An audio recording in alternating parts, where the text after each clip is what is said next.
Pues Dios en sus maravillosas formas nos ha hablado de muchas formas, con diferentes situaciones. En verdad que veíamos el Salmo 144 como clamaba aquel rey David, y este salmo, que son cantos, se tocaban en el templo de Dios, aquel que había construido Salomón, precisamente.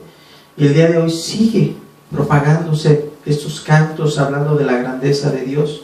La verdad que la presencia de Dios es solamente la persona que está en necesidad, y que a quien Dios quiere mostrarse, se presenta.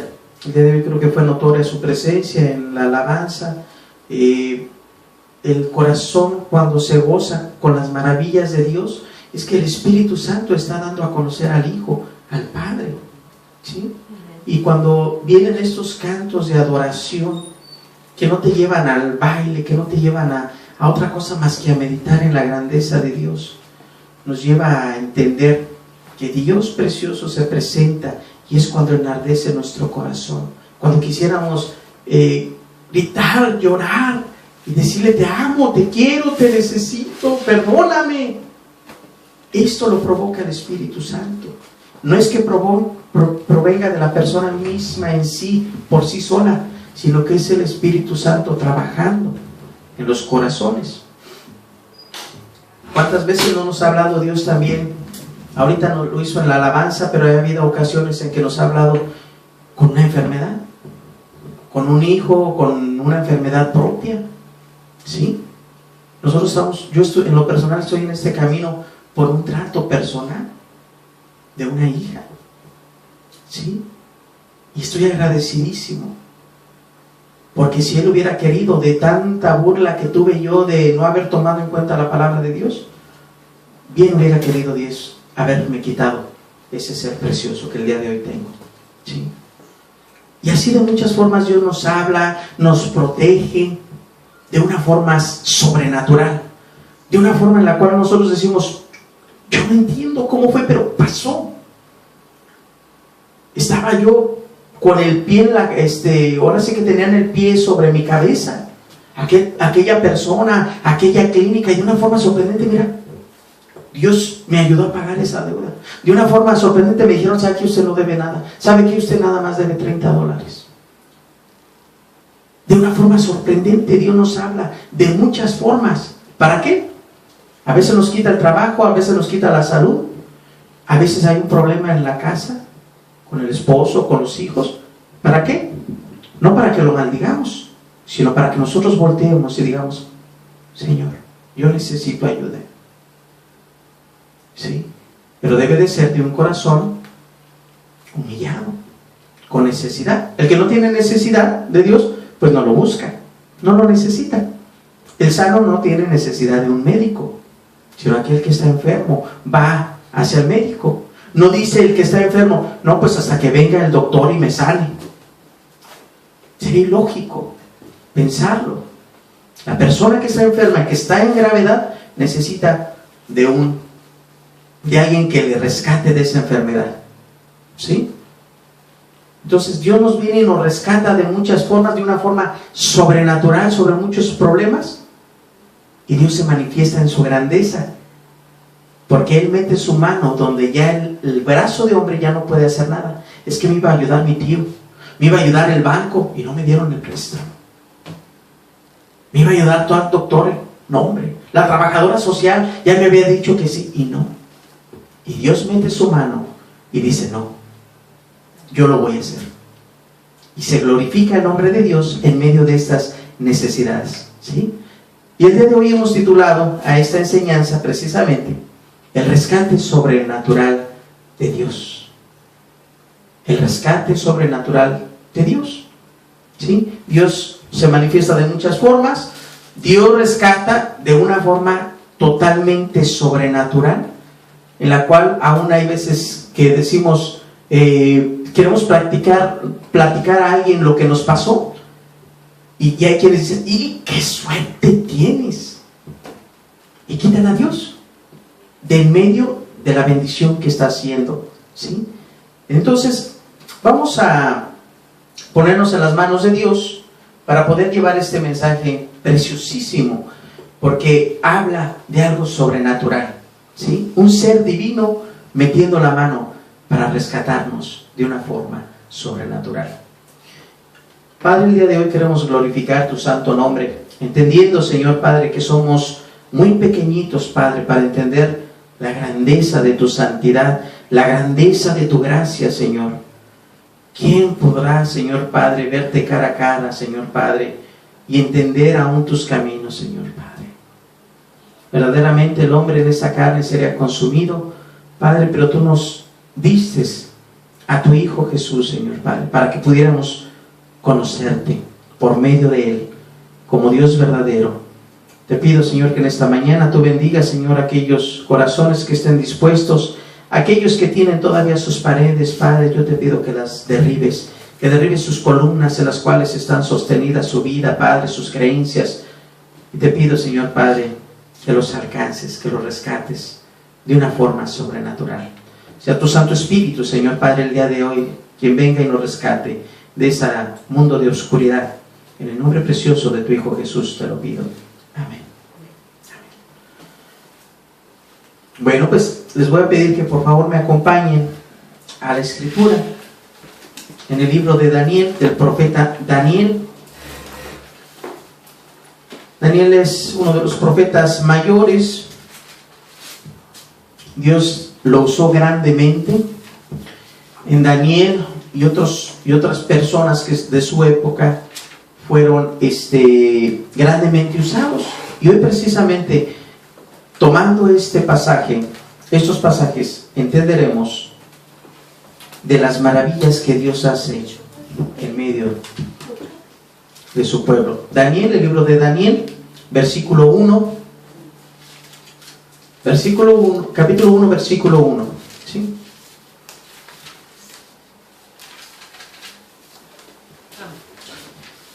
Daniel, en la época de Daniel, estamos hablando que cuando se escribió esta escritura fue 607 años antes de Cristo. 607 años antes de Cristo. Vamos a leer un poquito para poder entender qué era lo que estaba aconteciendo en aquel entonces, ¿sí?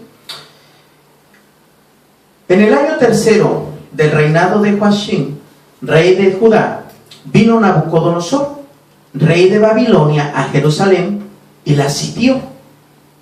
Y el Señor entregó en sus manos a Joachim, rey de Judá, y parte de los utensilios de la casa de Dios, o sea, del templo de Dios, y los trajo a tierra de Sinar, a la casa de su Dios, con D minúscula dice. Esto estamos hablando de un Dios pagano, idólatra, ¿sí? Y colocó los utensilios en la casa del tesoro de su Dios. Y dijo el rey a Aspenaz, jefe de sus eunucos, que trajese de los hijos de Israel, del linaje real, de los príncipes, muchachos en quien no hubiese tacha alguna, de buen parecer, enseñados en toda sabiduría, sabios en ciencia y de buen entendimiento, e idóneos para estar en el palacio del rey, y que les enseñase las letras y la lengua de los caldeos. Amén. Primeramente vamos a ver quién es Nabucodonosor. Este rey era un rey babilónico que había conquistado en este caso ahora a este pueblo, al pueblo de Dios, ¿sí? Al pueblo de Judá, al rey de Judá, a Joacim, lo había conquistado. Este rey Nabucodonosor es aquel que el día de hoy nosotros conocemos como aquel imperio babilónico, ¿sí? Ese Nabucodonosor podríamos decir que era Nabucodonosor II. Su padre había iniciado, en aquel entonces se había sublevado, se había levantado y había hecho unas conquistas, ¿sí? El padre de Nabucodonosor entonces era Nabucodonosor I.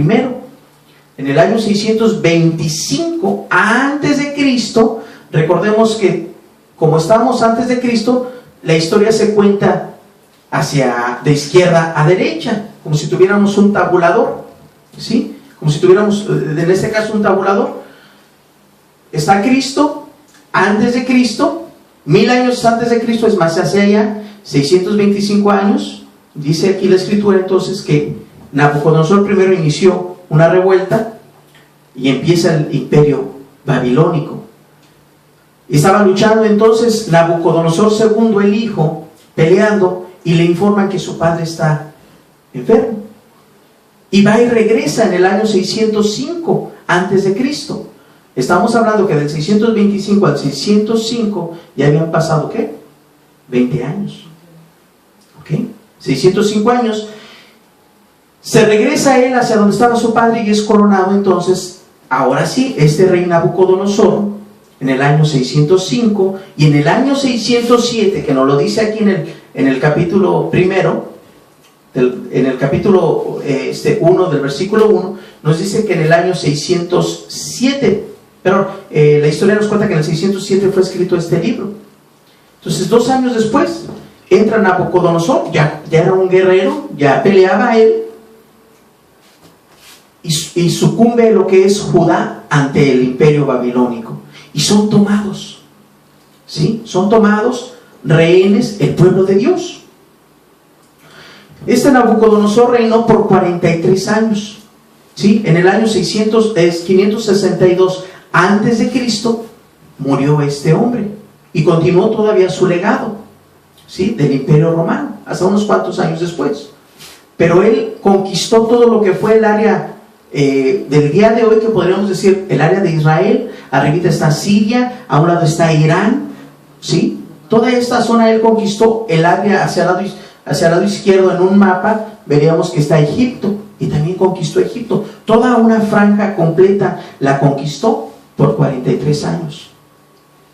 Él estuvo al frente.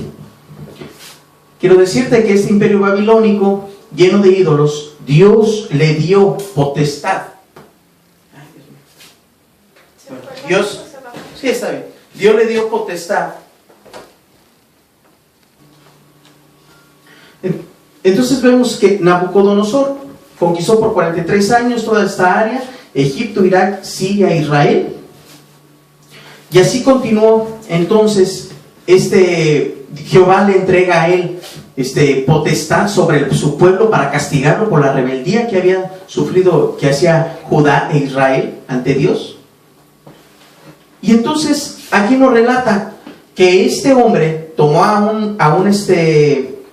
le dijo al rey Aspenaz, que era jefe de sus eunucos, de su séquito, le dice: ¿sabes qué? Yo necesito que me tomes a personas, a jóvenes del linaje real de Israel, ¿sí? Necesito muchachos en quienes no hubiese tacha alguna, de buen parecer, que sean físicamente varoniles, fuertes probablemente, ¿no? Altos, que sean dignos de andar en mi palacio, dice aquí en la escritura. Dice, y que les enseñe las letras y la lengua de los caldeos, porque los babilónicos provienen del área de los caldeos, ¿sí? Entonces querían que estuvieran bien instruidos, que fueran conocedores en ciencias y en todo, podríamos decir lo más selecto de Israel, ¿sí? En el 5 nos dice: y les enseñó el rey, y le señaló el rey ración para cada día de la provisión de la comida del rey y del vino que él bebía, y que los criase 3 años, para que al fin de ellos se presentasen delante del rey, ¿sí? Le separó y dice: ¿sabes qué? Como ustedes van a estar elegidos el día de hoy, pues los vamos a preparar y ustedes van a probar exactamente la comida del rey. ¿Cómo la ven? Es un privilegio. Estamos hablando que estaban en cautiverio. ¿Qué es un cautiverio? Un cautiverio es estar aprisionado. Es que no puedes moverte, es que no puedes hacer tu voluntad. Te sucumbió una persona y ahora eres vencido por esa persona. Esto es muy parecido a lo que es el pecado, ¿sí? La persona que no vence el pecado, que no vence al enemigo, es esclavo entonces del enemigo. La persona que no vence el pecado es esclavo del pecado, ¿sí? Y entonces aquí nos dice en la escritura, en el 6, en el versículo 6: entre estos estaban Daniel, Ananías, Misael y Azarías, de los hijos de Judá. Entonces estaba Daniel, Ananías, Misael y Azarías. A estos el jefe de los eunucos puso por nombres.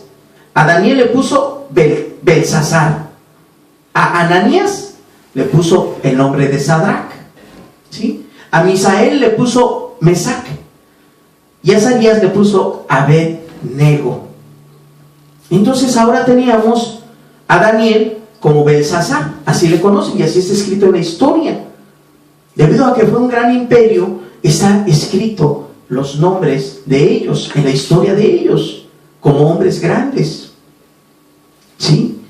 Vemos entonces que aún en medio de la opresión, estaban ahora estos hombres siendo tomados por este rey todopoderoso, ¿sí? En aquel entonces todopoderoso así se sentía prácticamente un dios o semidioses, así como el César, que había alguien que le gritaba, siempre le estaba diciendo: recuerde, Señor, que usted es hombre, recuerde que usted es hombre, recuerde que usted es hombre. Siempre tenía una persona que le estaba diciendo: recuerde que Señor César, que usted es hombre, no es Dios. Había así. Y este hombre Nabucodonosor había dicho: pues bueno, toma a esta gente, tómala y prepáralos, y al cabo de 3 años los presentarás delante de mí, ¿sí? Entonces dice en el 8: y Daniel propuso en su corazón no contaminarse con la porción de la comida del rey, ni con vino que él bebía. Pidió por tanto al jefe de los eunucos que no se le obligase a contaminarse, y hubo gracia de Daniel ante este eunuco. Le dijo: no, pero es que ¿cómo crees? Si yo no te doy el alimento y su semblante decae, entonces a mí me va a castigar Nabucodonosor. Pero sabiamente Daniel le dijo a aquel eunuco, le dice: te ruego que hagas, en el 12 dice: te ruego que hagas prueba con tus siervos por 10 días y nos des legumbres a comer y agua a beber. Y compara luego nuestros rostros con los rostros de los muchachos que comen la ración de la comida del rey. ¿Por qué? Porque había otros jóvenes que estaban preparándose para poder dar servicio a Dios, a Nabucodonosor, ¿sí? Era un rey muy inteligente, que sabía cómo debería de guiar una nación, y lo logró por 43 años. Muy bien, lo mantuvo fijo. Lo que inició su padre lo mantuvo y aún lo heredó. Quiere decir que fue una persona muy sabia, ¿sí? En el 17 dice, pasa que el eunuco le dice: ¿sabes qué? No, pues sí, está muy bien, su rostro se ve muy bien, su cabello, su piel está perfecto. Vamos a continuar así. Está muy bien. Pero en el 17 dice aquí: a estos 4 muchachos Dios les dio conocimiento e inteligencia. Dios les dio conocimiento e inteligencia en todas las letras y ciencias, y Daniel tuvo entendimiento en toda visión y sueños. ¿Ok? Y pasados los 3 años, pues fueron presentados estos jóvenes. Da entonces, en el transcurso leyendo estas escrituras, nos dice que el rey tuvo un sueño. No vamos a hablar de ese sueño, pero Dios lo usó grandemente a Daniel. Cuando todo el séquito del rey Nabucodonosor preguntó: ¿qué sueño he tenido? No les declararé mi sueño, ustedes tienen que decírmelo. Si son magos realmente, si son adivinos, díganmelo. Porque ustedes tienen dioses, porque ustedes reciben favores, les doy de mi comida, les doy de mi vino, y reciben favores, dinero, y les pongo criados. A ver, díganme si sí es cierto. Porque si yo les platico, ustedes entonces van a inventar el significado del sueño. Quiero que me lo digan y quiero que me lo interpreten. Total que Dios le dicen que hay un hombre, le enseñan a Daniel, que en aquel entonces ya era nombrado Belsasar, y es tomado y dice: ¿sabes qué, Señor? Déjame, yo lo consulto con mi Dios. Va y lleva esta carga con este Sadrach, Mesach y Abed-nego, estos 3 jóvenes, y dice: ¿saben qué? Rueguen a Dios para que sea revelado este misterio. Dios le revela el misterio y se lo dice al rey Nabucodonosor, tal y cual fue lo que soñó. Queda sorprendido. ¿Y saben qué es lo que hace? Vamos a leer ahora en el 2:27, en el capítulo 2:27, qué fue lo que pasó a raíz de esa situación. ¿Sí? Se quedó el rey anonadado por esta situación que había pasado. El mismo Daniel 2, pero ahora 27. Dice: Daniel respondió Daniel respondió delante del rey diciendo: el misterio del rey demanda, ni sabios, ni astrónomos, ni magos, ni adivinos lo pueden revelar al rey, pero hay un Dios en los cielos, el cual revela los misterios, y él ha hecho saber al rey Nabucodonosor lo que ha de acontecer en los postreros días. Hasta ahí, nada más. ¿Sí? Se lo revela, le dice de dónde y qué era lo que había pasado, que había un Dios verdadero que le había dado revelación. Y aquí mismo en el 2, pero ahora en el 49, perdón, en el 46, 2.46, Daniel 2.46, el desenlace es cuando entonces el rey Nabucodonosor le había sido revelado, dice aquí en la escritura, que entonces el rey Nabucodonosor se postró sobre su rostro y se humilló ante Daniel, ante el que había conquistado, al hombrecillo ese. Nabucodonosor, el rey, se postró, dice, sobre su rostro y se humilló ante Daniel y mandó que le ofreciesen presentes, incienso.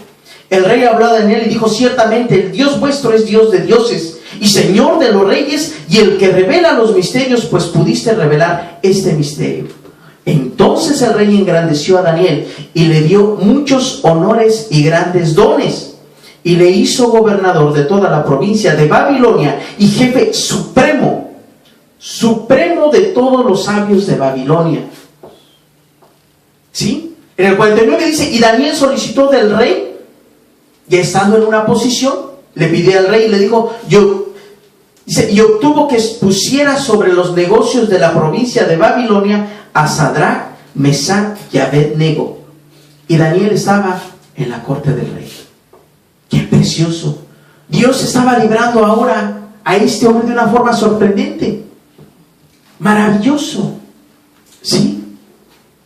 Un hombre que no se había llenado de egoísmo, sino al contrario, sino que ahora, recibiendo el favor de Dios, ¿qué era lo que estaba haciendo? Bendiciendo a los otros, a los cuales o en los cuales se había apoyado, en Sadrach, Mesach y Abednego. Les dijo: miren, esto es lo que acontece, rogar a Dios para que sea revelado este misterio. Quiere decir que eran hombres de oración, hombres temerosos de Dios, porque si no, Dios no los hubiera bendecido. ¿Sí? Pero Dios los viene y los protege, y ahora los ponía sobre lugares altos, de alto rango. Y dice que Daniel estaba entonces en la corte del rey. Era el jefe de los sabios de Babilonia, de ese imperio babilónico. ¡Qué honor! ¡Qué grandeza! En verdad que Dios pareciera que hay una prueba. ¿Y qué es lo que pasa luego con la gente? Se amedrenta, niega a Dios. ¿Sí? Vamos a continuar ahora en el 3, en el capítulo 3, 1. Vemos entonces, dice: el rey Nabucodonosor hizo una estatua de oro cuya altura era de 60 codos y su anchura de 6 codos, y la levantó en el campo de Dura, en la provincia de Babilonia. Envió el rey Nabucodonosor que se reuniesen los sátrapas, los magistrados y capitanes, oidores, tesoreros, consejeros, jueces y todos los gobernadores de las provincias, para que viniesen a la dedicación de la estatua del rey Nabucodonosor, que el rey Nabucodonosor había levantado. Fueron puestos entonces reunidos los sátrapas, magistrados, capitanes, los mismos que dijimos, los oidores, todo el mundo fue reunido ese día para darle honra a esta estatua que se estaba inaugurando, de oro. Dice que era de 60 codos de altura por 2.5 de anchura, codos. Si lo traducimos en metros, deberían ser 27 metros de altura, ¿ok? Por 2,5 metros. ¿Sí? Esos 6 codos de anchura eran 2,5 metros. Traducidos en lo que son, en lo que vendría a ser los pies, que estamos aquí en Estados Unidos, ¿sí? Estamos hablando de una altura de 95 pies de altura por 9 pies de ancho. O sea, estaba altísimo. Y si pensamos que era oro, imagínense cuánto poder no tenía este hombre, cuánto oro no era el que estaba ahí. Y era una figura en la cual se había levantado para que todo aquel que la viera, al sonido de tamboriles, al sonido de trompetas, todos se encaran y la adoraran. Todos, sin excepción de nadie. ¿Sí? Dice aquí, vamos a leer por favor en el 4, nos vamos a saltar el 3, pero en el versículo 4 dice: y el pregonero anunciaba en alta voz: mándase a vosotros, oh pueblos, naciones y lenguas, que al oír el son de la bocina, de la flauta, del tamboril, del arpa, del salterio, de la zampolla y de todo instrumento de música, os postraréis y adoraréis la estatua de oro que el rey Nabucodonosor ha levantado. Y cualquiera, da una sentencia, y cualquiera que no se postre y adore inmediatamente será echado dentro de un horno de fuego ardiendo. ¡Qué terrible! Había un pregonero, había alguien que estaba anunciando: vamos a adorar a este ídolo, porque era un pueblo idólatra, ya lo vimos al principio, y habían erigido ahora una estatua de oro y se tenía que adorar, y todo aquel que no adorase tenía que ser lanzado a ese horno de fuego, ¿sí? En el 7 continúa y dice: por lo cual, al oír todos los pueblos el son de la bocina, de la flauta y del tamboril, de arpa, del salterio, de la zampolla y de todo instrumento de música, todos los pueblos, naciones y lenguas se postraron y adoraron la estatua de oro que el rey Nabucodonosor había levantado.